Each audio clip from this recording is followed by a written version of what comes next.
नमस्कार दोस्तों, मैं नवनीत एक बार फिर से आपका स्वागत करता हूं मेरे YouTube channel medicine and biology में। फ्रेंड, आप कई लोगों की रिक्वेस्ट थी कि मैं वियाग्रा और सुहाग्रा, ये जो दो अलग अलग मेडिसिन है, इन दोनों में अंतर क्या होता है। क्योंकि जो इनकी ऐड आती है या लोग जो इसको बताते हैं कि ये दोनों जो मेडिसिन होती है ये दोनों एक ही काम के लिए होती है।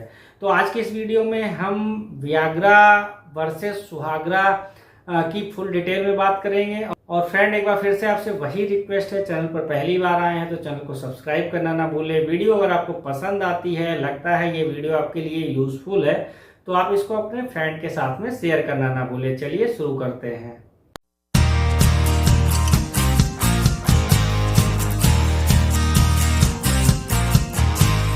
सबसे पहले हम यहाँ पर बात कर लेते हैं वियाग्रा टैबलेट की। तो वियाग्रा नाम की मेडिसिन जो है, फाइजर नाम की एक कंपनी ने इसको बनाया उन पुरुषों के लिए जिनके अंदर इम्पोटेंसी की प्रॉब्लम है, जिनके अंदर इरेक्टाइल डिस्फंक्शन की प्रॉब्लम है। इरेक्टाइल डिस्फंक्शन का अगर आप मतलब नहीं जानते तो मैं यहाँ पर ये बता दूं कि बहुत सारे पुरुष ऐसे होते हैं, जब वो सेक्स परफॉर्म करने जा रहे होते हैं उसके पहले या सेक्स के दौरान उनका जो पेनिस होता है, जो उनके लिंग होता है, उसमें सही से कड़ापन नहीं आता, उसमें सही से फुलाव नहीं आता, उसमें सही से तनाव नहीं आता। तो ऐसी दशा में फिर उस पुरुष को खुद को बहुत ज़्यादा प्रॉब्लम होती है, उसको खुद को बहुत ज़्यादा खराब लगता है, और साथ ही में जो उसका पार्टनर होता है वो भी सेटिस्फाई नहीं होता। और अगर लंबे समय तक ये प्रोसेस चलती रहती है तो फिर जो दोनों कपल्स हैं, जो दोनों पार्टनर हैं, उनके बीच फिर कई तरह की समस्याएं पैदा होती रहती हैं। तो इन्हीं समस्याओं को दूर करने के लिए फाइजर नाम की एक कंपनी ने वियाग्रा नाम की एक मेडिसिन मार्केट में लॉन्च की।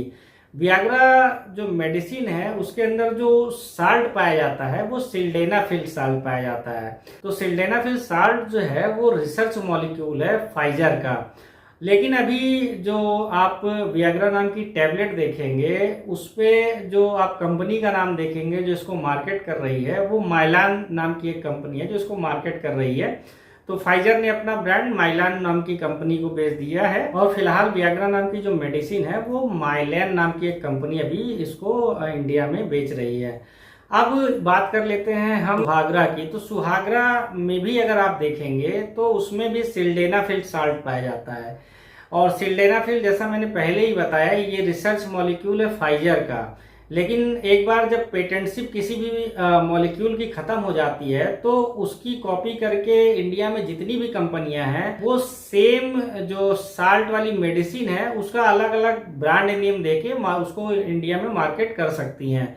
तो फिलहाल जो सिप्ला नाम की एक कंपनी है उसने सुहाग्रा नाम की एक मेडिसिन बनाई, और उसमें भी जो साल्ट है वो सिल्डेनाफिल है। यानी जो सुहाग्रा नाम की टैबलेट है वो भी जो है इरेक्टाइल डिस्फंक्शन की अगर किसी पुरुष को प्रॉब्लम है तो उसको दूर करने के लिए बनाई गई है। और इरेक्टाइल डिस्फंक्शन को हिंदी में नपुंसकता भी बोलते हैं। तो अगर कोई नपुंसकता बोले तो आप मतलब समझ जाइए कि वो इरेक्टाइल डिस्फंक्शन या इम्पोटेंसी की बात कर रहा है। अब जो वियाग्रा नाम की मेडिसिन है, मार्केट में जब लॉन्च हुई थी तो उस समय ये दो स्ट्रेंथ में आती थी, 50 mg और 100 mg।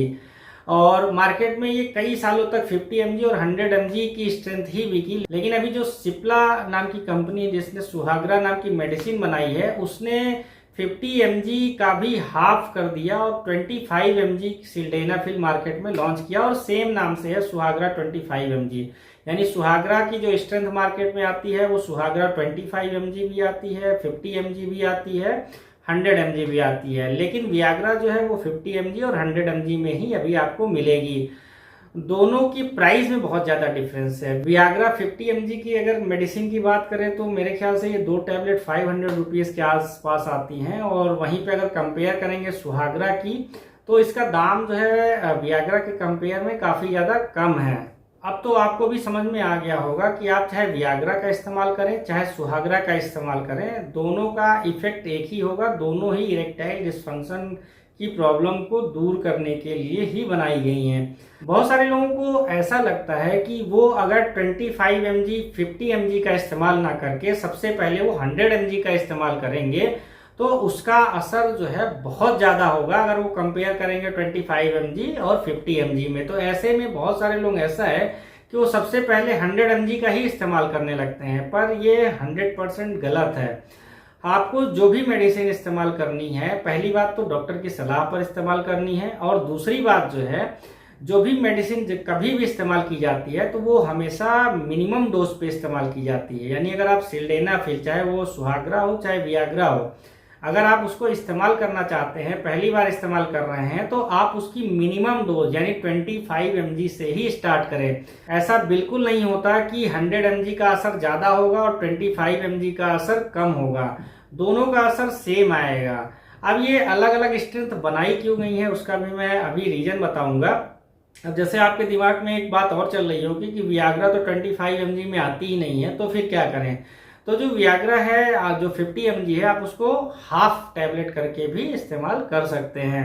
अब चलते हैं कि ये अलग अलग स्ट्रेंथ क्यों बनाई गई है। अलग अलग स्ट्रेंथ इसलिए बनाई गई है कि जब अगर आप पहली बार इसका इस्तेमाल कर रहे हैं तो आप मिनिमम डोज यानी 25 से स्टार्ट करिए, और जब काफ़ी समय तक आप इसका इस्तेमाल कर लेंगे तो एक समय ऐसा आएगा कि 25 mg फिर आपकी बॉडी पे असर नहीं करेगा, तो उस समय फिर आप 50 mg पे जा सकते हैं। और एक समय 50 mg भी यूज़ करते करते वो उसका जब असर कम हो जाएगा, आपकी बॉडी उसके लिए एडिक्ट हो जाएगी, तो फिर आपको 100 mg पे शिफ्ट होना पड़ेगा। अगर कोई व्यक्ति डायरेक्ट 100 mg पे जाता है तो फिर उसके लिए ऑप्शंस कम हो जाते हैं। 100 mg क्योंकि स्ट्रेंथ ज़्यादा है तो उसके साइड इफेक्ट भी ज़्यादा होंगे। अभी आगे मैं साइड इफेक्ट की बात करूंगा, और साइड इफेक्ट को जानना आपके लिए बहुत ज़्यादा ज़रूरी है। अगर आपने साइड इफेक्ट नहीं जाना और केवल थंबनेल को देखकर, आधी अधूरी वीडियो को देखकर मेडिसिन का इस्तेमाल करने लगे तो फिर आप जो है अपने बॉडी को काफ़ी ज़्यादा नुकसान पहुंचा सकते हैं। बात कर लेते हैं वियाग्रा या सुहागरा, दोनों में मैंने बताया साल्ट सेम है, तो इनके काम करने का तरीका भी सेम होगा। तो इनके काम करने का तरीका भी बिल्कुल सेम है। तो जो सिल्डेनाफिल साल्ट होता है ये बेसिकली PDE5 इनिबिटर्स होता है, यानी फास्फोडाइस्ट्रेज इनिबिटर। इसका मतलब ये होता है कि जब आप इस दवा को ले लेंगे तो उसके बाद जो आपकी जो ब्लड वेसल्स होती हैं वो रिलैक्स हो जाती हैं, जो नसें होती हैं वो रिलैक्स हो जाती हैं, जिससे कि जो ब्लड का फ्लो है आपकी बॉडी में, जो नसें हैं उनमें जो ब्लड का फ्लो है वो बढ़ जाता है। और ऐसे में जो आपकी पेनिस है, जो लिंग में जो नसें गई हैं, ब्लड वेसल्स गई हैं, उनमें भी ब्लड का फ्लो बढ़ जाता है। और जब ब्लड का फ्लो पेनिस एरिया में बढ़ जाता है तो आपके पेनिस में अच्छा खासा फुलाव आता है, कड़ापन आता है, तनाव आता है, जिससे आप अच्छी तरीके से परफॉर्म कर पाते हो। एक चीज का आपको बहुत ज्यादा ध्यान रखना है, ये टाइमिंग के लिए नहीं बनाई गई है, इसका टाइमिंग के ऊपर कोई असर नहीं होगा। दूसरी बड़ी बात आपको ध्यान रखनी है, ये जो मेडिसिन है, चाहे वियाग्रा हो या सुहागरा हो या जिस भी मेडिसिन के अंदर सिल्डेनाफिल साल्ट होगा, वो महिलाओं के लिए नहीं बनाई गई हैं।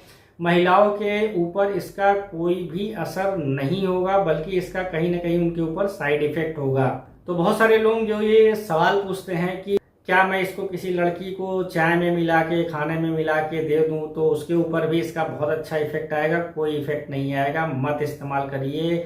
ये जो सिल्डेनाफिल जिस भी मेडिसिन में पाया जाता है, ये इरेक्टाइल डिस्फंक्शन के लिए मेडिसिन बनाई गई है और ये पुरुषों के लिए मेडिसिन बनाई गई है। महिलाओं पे इसका इस्तेमाल भूलकर भी मत करें। अब बात कर लेते हैं इसको लेना कैसे है। तो इसके लेने का तरीका ये है कि इसको जब भी आपको परफॉर्म करने जाना हो, उसके आधे घंटे से लेके 1.5 घंटे पहले तक इसको इस्तेमाल करना है। अब ये आधे घंटे से लेके 1.5 घंटे का मेरा मतलब यहाँ है कि कई लोगों के ऊपर इसका असर आधे घंटे बाद से ही आने लगता है, और कई लोगों की बॉडी जो है हैवी होती है तो उनके ऊपर इसका असर जो है 1 घंटे बाद भी आ सकता है या 1.5 घंटे भी लग सकता है। तो ये बॉडी टू बॉडी डिपेंड करती है कि किसके ऊपर इसका असर कितनी जल्दी आ जाता है। अब बहुत सारे हमारे भाई ऐसे भी हैं जो कि इन गोलियों का इस्तेमाल रेगुलर करते हैं। वो अपनी मर्दाना ताकत दिखाने के लिए जब भी परफॉर्म करने जाते हैं उसके पहले ये गोलियां ले लेते हैं। तो भाई लोग आपसे हाथ जोड़कर रिक्वेस्ट है कि इन गोलियों का इस्तेमाल रेगुलर बेस पे तो बिल्कुल भी नहीं करना चाहिए। इन गोलियों का इस्तेमाल कभी कभी करना ठीक है, कभी कभी मजे के लिए करना ठीक है, लेकिन अगर आप रेगुलर इसका इस्तेमाल कर रहे हैं तो हो सकता है कि आपको परमानेंट इरेक्टाइल डिस्फंक्शन की प्रॉब्लम भी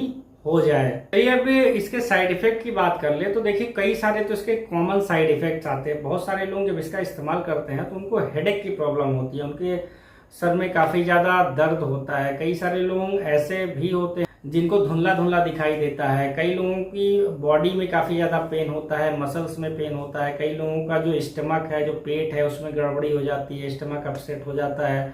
तो ये जो सारी प्रॉब्लम है, ये कॉमन प्रॉब्लम है। ये दवा का असर जैसे जैसे खत्म होता जाएगा, ये सारी प्रॉब्लम ठीक हो जाएगी।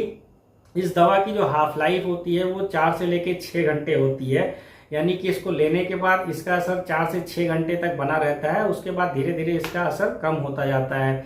इसलिए हमेशा ये भी कहा जाता है कि आप दिन में 2 गोलियों का इस्तेमाल एक साथ मत करें, या एक ही दिन में 2 गोली का इस्तेमाल मत करें, क्योंकि इसका असर किसी किसी के अंदर 12 घंटे या 20 घंटे भी रह सकता है। तो ऐसे में आपको ओवर डोजिंग की प्रॉब्लम हो सकती है। दिन भर में इसका एक टैबलेट इस्तेमाल करना ही काफ़ी होता है। अभी ये जो साइड इफ़ेक्ट हैं, ये कॉमन साइड इफ़ेक्ट हैं। इसके अलावा 2 चीज़ें और हैं जो कि आपको ध्यान देने की ज़रूरत है। अगर इसको लेने के बाद आपको बार बार धुंधला दिखाई देता है तो फिर आपके लिए ये सबक है कि आपको इसको बंद करना पड़ेगा, क्योंकि ये PDE5 के अलावा आपके ये PDE1 और PDE6 को भी इनहिबिट कर रहा है। ऐसे में फिर आपकी जो आंखें हैं वो परमानेंट भी जा सकती हैं। इन गोलियों का इस्तेमाल करने से पहले कुछ चीज़ें आपको और ध्यान में रखना होगा कि जिन लोगों का BP ऑलरेडी लो रहता है, अगर वो लोग इन गोलियों का इस्तेमाल करते हैं तो हो सकता हो उनका BP अचानक से नीचे डाउन हो जाए। तो ऐसे लोग ध्यान रखें कि अगर वो इस गोलियों का इस्तेमाल कर रहे हैं तो उस समय उनका BP जो है वो कंट्रोल में होना चाहिए। दूसरा, इसका इस्तेमाल जो है अल्कोहल के साथ में करने से मना किया जाता है। क्यों मना किया जाता है? क्योंकि अल्कोहल भी जो है सडेशन करती है, BP को लो करती है, और ये जो गोलियां होती हैं ये भी BP को लो करती हैं। तो ऐसे में हो सकता हो कि सिनर्जिस्टिक इफेक्ट आ जाए, तो फिर आपको प्रॉब्लम हो सकती है। दूसरा ये भी है कि अल्कोहल के साथ में अगर आप इन गोलियों का इस्तेमाल करते हैं तो इनका जो असर जितना होना चाहिए वो नहीं होता।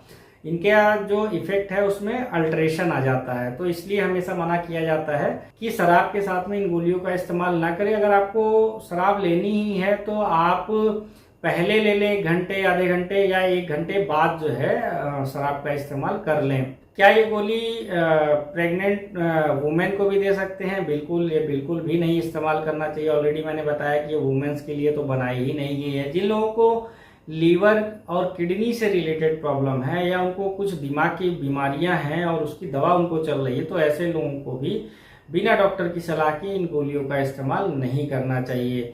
तो फ्रेंड, वियाग्रा या फिर सुहागरा नाम की जो मेडिसिन है उससे रिलेटेड कुछ और भी क्वेरी अगर आपके मन में चल रही हो तो आप मेरे कमेंट बॉक्स में कमेंट करके मुझसे पूछ सकते हैं। आपका बहुत बहुत धन्यवाद।